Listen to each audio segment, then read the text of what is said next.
बोलो भागवत भगवान की जय। अष्टम स्कंद 12वां अध्याय। मोहनी रूप को देखकर महादेव जी का मोहित होना।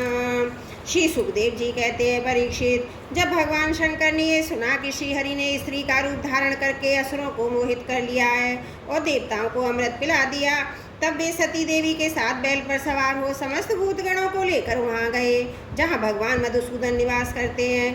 भगवान श्री हरि ने बड़े प्रेम से गौरी शंकर भगवान का स्वागत सत्कार किया। वे भी सुख से बैठकर भगवान का सम्मान करके मुस्कुराते हुए बोले। श्री महादेव जी ने कहा, समस्त देवों के आराध्य देव आप विश्वव्यापी जगदीश्वर और जगत स्वरूप हैं। समस्त चराचर पदार्थों के मूल कारण ईश्वर और आत्मा भी आप ही हैं। इस जगत के आदि अंत और मध्य आपसे ही होते हैं, परंतु आप आदि मध्य और अंत से रहित हैं। आपके अविनाशी स्वरूप में दृष्टा, दृश्य, भोक्ता और भोग्य का भेदभाव नहीं है। वास्तव में आप सत्य चिन्ह मात्र ब्रह्म ही है। कल्याणकामी महात्मा लोग इस लोक और परलोक दोनों की आसक्ति एवं समस्त कामनाओं का परित्याग करके आपके चरण कमलों की आराधना करते हैं। आप अमृत स्वरूप, समस्त प्राकृत गुणों से रहित, शोक की छाया से भी दूर, स्वयं परिपूर्ण ब्रह्म हैं। आप केवल आनंद स्वरूप हैं। आप निर्विकार हैं। आपसे भिन्न कुछ नहीं है, परंतु आप सबसे भिन्न हैं। आप विश्व की उत्पत्ति, स्थिति और प्रलय के परम कारण हैं। आप समस्त जीवों के शुभाशुभ कर्म का फल देने वाले स्वामी हैं, परंतु यह बात भी जीवों की अपेक्षा से ही कही जाती है। वास्तव में आप सबकी अपेक्षा से रहित अनुपेक्ष हैं। स्वामिन कार्यो कारण द्वैत और अद्वैत जो कुछ है वह सब एकमात्र आप ही है। ठीक वैसे ही है जैसे आभूषणों के रूप में स्थित सुवर्ण और मूल सुवर्ण में कोई अंतर नहीं है, दोनों एक ही वस्तु हैं। लोगों ने आपके वास्तविक स्वरूप को न जानने के कारण आप में नाना प्रकार के भेदभाव और विकल्पों की कल्पना कर रखी है। यही कारण है कि आप में किसी प्रकार की उपाधि न होने पर भी गुणों को लेकर भेद की प्रतीति होती है। प्रभु कोई कोई आपको बड़ा ब्रह्म समझते हैं तो दूसरे धर्म को कहकर वर्णन करते हैं। इस प्रकार कोई आपको प्रकृति और पुरुष से परे परमेश्वर मानते हैं तो कोई विमला उत्कर्षणी ज्ञान क्रिया योगा वही सत्या ईशान अनुग्रह इन 9 शक्तियों से युक्त परम पुरुष तथा दूसरे कलेश कर्म कोई आदि के बंधन से रहित पूर्वजों के भी पूर्वज अविनाशी पुरुष विशेष के रूप में मानते हैं। प्रभु में ब्रह्मा मरीचि आदि ऋषि तो जो सतगुण की सृष्टि के अंतर्गत हैं, जब आपकी बनाई हुई सृष्टि का भी रहस्य नहीं जान पाते तब आपको तो जान ही कैसे सकते हैं। फिर जिनका चित्त माया ने अपने वश में कर रखा है और जो सर्वदा रजोगुणी तमोगुणी कर्मों में लगे रहते हैं, वे असुर मनुष्य आदि तो भला जानेंगे ही क्या। प्रभु आप सर्वात्मक ज्ञान स्वरूप हैं, इसलिए वायु के समान आकाश में अदृश्य रहकर भी आप संपूर्ण चराचर जगत में सदा सर्वदा विद्यमान रहते हैं तथा ये जिसकी चेष्टा, स्थिति, जन्मनाश, प्राणियों के कर्म, संसार के बंधन, मोक्ष सभी को जानते हैं। प्रभु आप जब गुणों को स्वीकार करके लीला करके के लिए बहुत से अवतार ग्रहण करते हैं तब मैं इनका दर्शन करता ही हूँ। अब मैं आपके इस अवतार का भी दर्शन करना चाहता हूँ जो आपने स्त्री रूप में प्रकट किया है, जिससे दैत्यों को मोहित करके देवताओं को अमृत पिलाया। स्वामी उसी को देखने के लिए हम सब आए। हमारे मन में उसके दर्शन का बड़े कौतूहल है। श्री सुखदेव जी कहते हैं, जब भगवान शंकर ने विष्णु भगवान से यह प्रार्थना की, इस गंभीर भाव से हंसकर शंकर जी से बोले। श्री विष्णु भगवान ने कहा, शंकर जी, उस समय अमृत का कलश दैत्यों के हाथ में चला गया था, अतः देवताओं का काम बनाने के लिए, दैत्यों का मन एक नए कौतूहल की ओर खींच लेने के लिए मैंने स्त्री रूप धारण किया था। देव शिरोमणि आप इसे देखना चाहते हैं, इसलिए मैं आपको वह रूप दिखाऊंगा, परंतु वह रूप तो कामी पुरुषों का ही आदरणीय है क्योंकि वह काम भाव को उत्तेजित करने वाला है। श्री सुखदेव जी कहते, इस तरह कहते कहते विष्णुवान वहीं अंतर ध्यान हो गए और भगवान शंकर सती देवी के साथ चारों ओर दृष्टि दौड़ाते हुए ही बैठ गए। इतने में उन्होंने देखा कि सामने एक बड़ा सुंदर उपवन है, उसमें भांति भांति के वृक्ष लग रहे हैं जो रंग बिरंगे फूल और लाल लाल कपूलों से भरे हुए हैं। उन्होंने यह भी देखा कि उपवन में एक सुंदर स्त्री गेंद उछाल उछाल कर खेल रही है। वही बड़ी ही सुंदर साड़ी पहने हुए, उसकी कमर में करधनी की लड़ियां लटक रही हैं। गेंद के उछलने लपक कर पकड़ने से स्तन पर पड़े हुए हार हिल रहे हैं। ऐसा जान पड़ता था मानो इसके भार से उसकी पतली कमर पग पग टूटते टूटते बच जाती है। अपने लाल लाल पल्लवों के समान सुकुमार चरणों से बड़ी कला के साथ ठुमुक ठुमुक कर चल रही थी। उछलता हुआ गेंद इस तरह तरह छलक रहा था, वो तब तब लपक कर उसे रोक लेती। इससे उसकी बड़ी बड़ी चंचल आंखें कुछ उद्दीपनी सी हो रही थी। उसके कपोलों पर कानों के कुंडल की आभा जगमगा रही थी, जो मुराली काली काली अलकें उन पर लटक आती थी, जिससे मुख और भी उल्लसित हो उठता था। जब कभी साड़ी सरक जाती तो केशों की बेड़ी खुलने लगती। अपने अत्यंत सुकुमार बाएं हाथ से अपने संभाल कर लिया करती। उस समय भी दाहिने हाथ से गेंद उछाल उछाल कर सारे जगत को अपनी माया से मोहित कर रही थी।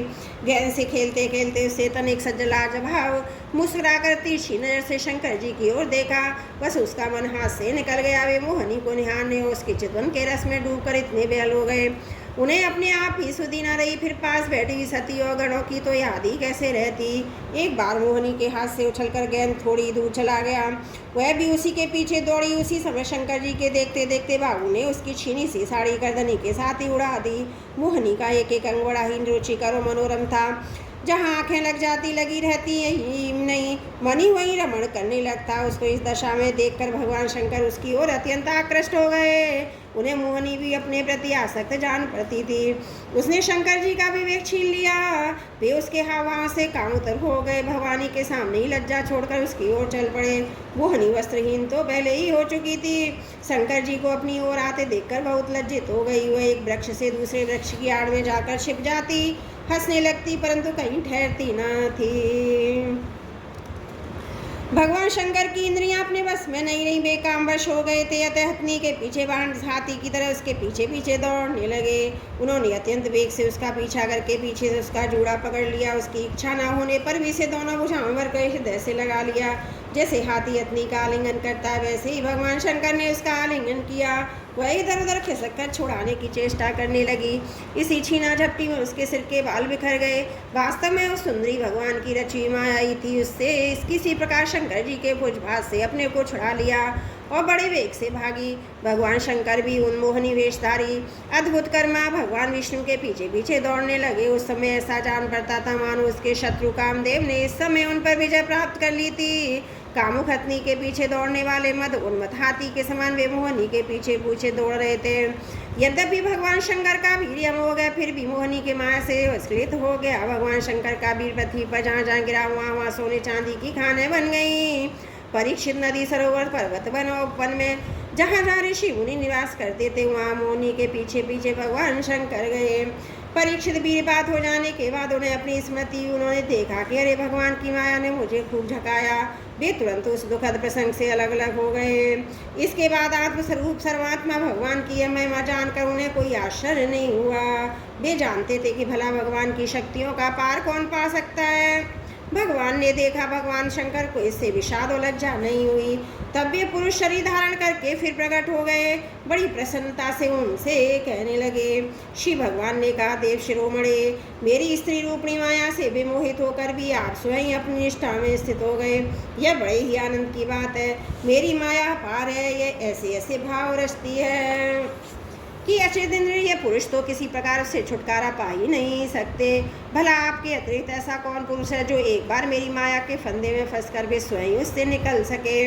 यद्यपि मेरी यह गुणमयी माया बड़े बड़ों को मोहित कर देती है, फिर भी अभी आपको कभी मोहित नहीं करेगी, क्योंकि षष्ठी आदि के लिए समय पर उसे क्षोभित करने वाला काल में ही हूँ। इसलिए मेरी इच्छा के विपरीत वह रजोगुण आदि की षष्ठी नहीं कर सकती। श्री सुखदेव जी कहते हैं, परीक्षित, इस प्रकार भगवान विष्णु ने और शंकर का सत्कार किया। उनसे विदा लेकर एवं परिक्रमा करके वे अपने गणों के साथ कैलाश को चले गए। भरतवंश शिरोमणे, भगवान शंकर ने बड़े बड़े ऋषियों की सभा में अपनी अर्धांगिनी सती देवी से अपने विष्णु रूप की अंशभूता मायामयी मोहनी का इस प्रकार बड़े प्रेम से वर्णन किया। देवी, तुमने परम पुरुष परमेश्वर भगवान विष्णु की माया देखी। देखो, यो तो मैं समस्त कला कौशला विद्या आदि का स्वामी और पर स्वतंत्र हूँ, फिर भी उस माया से भी वश होकर मोहित हो जाता हूँ। फिर दूसरे जीव तो परतंत्र ही है, अतः वे मोहित हो जाएं, इसमें कहना ही क्या। जब मैं 1000 वर्ष की समाधि से उठा था, तब तुमने मेरे पास आकर पूछा था कि तुम किसकी उपासना करते हो। वे यही साक्षात सनातन पुरुष हैं। ना तो काल ही है इन्हें अपनी सीमा में बांध सकता हूँ, ना वेद ही इसका वर्णन कर सकता हूँ। इनका वास्तविक स्वरूप अनंत और अनिर्वचनीय है। श्री सुखदेव जी कहते हैं, प्रिय परीक्षित, मैंने विष्णु भगवान की यह ऐश्वर्यपूर्ण लीला तुमको सुनाई, जिसमें समुद्र मंथन के समय अपनी पीठ पर मंदराचल धारण करने वाले भगवान का वर्णन है। जो पुरुष बार बार इसका कीर्तन और श्रवण करता है, उसका उद्योग कभी निष्फल नहीं होता, क्योंकि पवित्र कीर्ति भगवान के गुण और लीलाओं का गान संसार के समस्त कलेश और परिश्रम को मिटा देने वाला है। दुष्ट पुरुषों को भगवान के चरण कमलों की प्राप्ति कभी हो ही नहीं सकती। वे तो भक्ति भाव से युक्त पुरुष को ही प्राप्त होते हैं। इसी से उन्होंने स्त्री का मायामय रूप धारण करके दैत्यों को मोहित किया। अपने चरण कमलों के शरणागत देवताओं को समुद्र मंथन से निकले हुए अमृत का पान कराया। केवल उन्हीं की बात नहीं है, चाहे तो भी उनके चरणों की शरण ग्रहण करें, वे उसकी समस्त कामनाओं को पूर्ण कर देते हैं। मैं उन प्रभु के चरण कमलों में नमस्कार करता हूँ।